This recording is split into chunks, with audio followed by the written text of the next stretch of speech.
Cancer slowly breaks them down. Without red blood cells, every breath is like a gasp for air. Your heart constantly pounds trying to meet the demands of your body's demand for oxygen.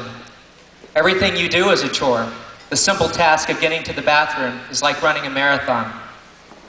Without an immune system, your contact with the outside world and others becomes limited, and you suddenly find yourself socially isolated. The smell of most food is intolerable, and what can you eat usually fails to stay down. Your once sharp mind becomes dull and confused due to the chemo itself and everything else given to prevent side effects. You begin to hallucinate, and as funny as it sounds, I saw dead people. I'd usually have one decent week out of the month, and the cycle would begin again. After 4 months of chemotherapy, I began 6 weeks of daily radiation treatments. Radiation wasn't as bad as chemo, but it carried its own side effects, but nothing lots of rest and a little Imodium couldn't handle. In February, it was determined that due to good response to chemo and radiation, my surgeon would attempt a resection. The news was bittersweet, however. On one hand, I would be one step closer to saving my life, but on the other hand, I might lose the use of my right leg, bladder, and colon. I received another large dose of radiation while on the operating room table in an effort to control recurrence. After almost 7 hours in the operating room, my tumor was gone. By the grace of God, I maintained the use of my leg as well as my other faculties, though some might debate that. 1 week after my return home from the hospital, Lindsay would find herself rushing me to the emergency room as I was having intense abdominal pains. Turns out that part of the healing process from my previous surgery, I was forming adhesions between my abdominal wall and my intestines.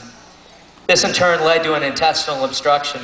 I would spend the next 5 days in the hospital with an NG tube down my nose and throat in an effort to remove the obstruction. Enemas were not an unusual procedure in this process. After the obstruction failed to completely resolve, I was taken back to the operating room where they would remove 8 inches of my intestine, my appendix, and a remnant of embryonic development called the Meckel's diverticulum. As crazy as this sounds, this was the easy part. There are so many other aspects to cancer that one never thinks about unless it happens to them. Without me able to work, we began tapping into our savings. The mounting medical bills and financial burdens of a new office were draining us rather quickly. We moved ourselves into a small apartment in Mason, unsure of our future. The bank began threatening foreclosure on our practice loan in light of the situation unless we found a buyer. You cannot imagine how difficult it is to sell a practice with no patients. On top of this, I recently changed my disability insurance to a different company the month before my diagnosis. The new company was refusing to pay the claim until they conducted a thorough investigation and were considering rescinding the policy. We found ourselves without any income for over 7 months. Suddenly, we were at the verge of bankruptcy, and our financial future looked grim. Having cancer is just as much a mental game as it is physical. You worry about your health. You worry about your finances. Most of all, you worry about your family. You're told to stay positive. This is the toughest part. How do you stay positive with everything going against you? Through the chaos, you learn a valuable lesson in life. That lesson is to live in the moment. You cannot dwell on the past, and you shouldn't worry about the future. You must appreciate every moment and focus on those positive things in your life. I now realize I am the lucky one. I am blessed with a wonderful wife who has stuck faithfully beside me. I have an incredible family who has been an amazing source of strength. Our friends, church, community have gone over and beyond what I could have ever imagined. Our finances improved as we now receive our disability payments, and we are currently in the market for our first home together. We have a buyer for the practice that is committed to take over in the next month. My health is improving. The pathology report on the tumor showed that there was no viable cancer cells in the specimen. Once again, I've been lucky.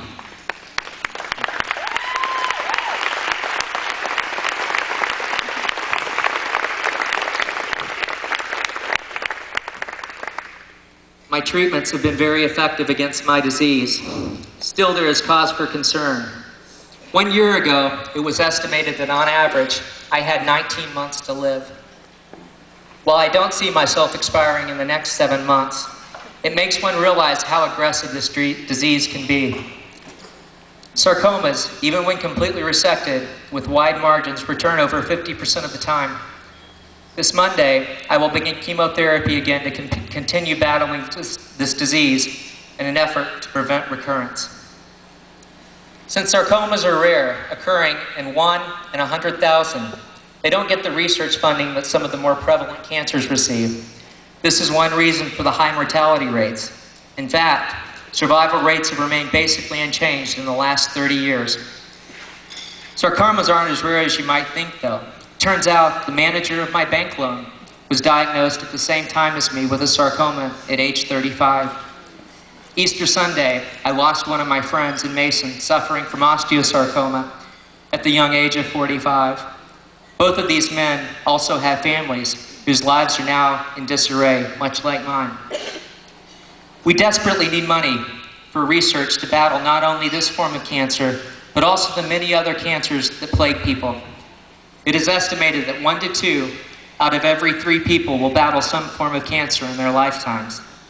Donating to the American Cancer Society is a great way to contribute to the cause of sarcoma and cancer research in general. I now must be honest with you. Before I had cancer, I couldn't understand Sonu's nonstop talk about the annual whiteout party. At a minimum, you could say he was intense.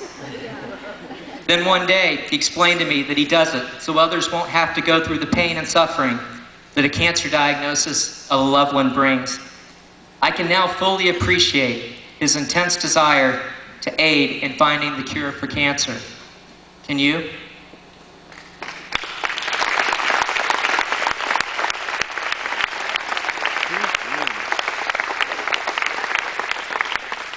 Thank you all for your attention, and please enjoy the rest of your evening. God bless you all.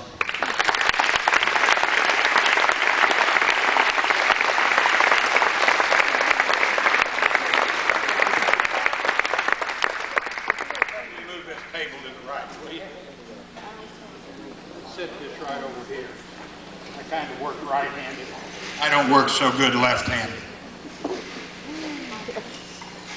You know, you never know where to start or how to go about doing one of these events, and I've done 500 galas. Tonight we're going to start, and has everybody got a paddle, by the way? You know what those are for? Okay. How many people in here this evening, by the way, this started in your home, right? It was going to start in your home. So many people responded that we had to go somewhere with it. How many people in the room here this evening, right here tonight among us, is a cancer survivor? Raise your hand. Raise your hand. Raise your hand. I don't want to embarrass you, but will those of you who are cancer survivors, will you come join me on the stage? Will you come here and join me on the stage, please? That's why I wanted you to stay here with me, Dr. J. Come and join me. These people who are among you tonight, you've been visiting with, meeting, they are cancer survivors.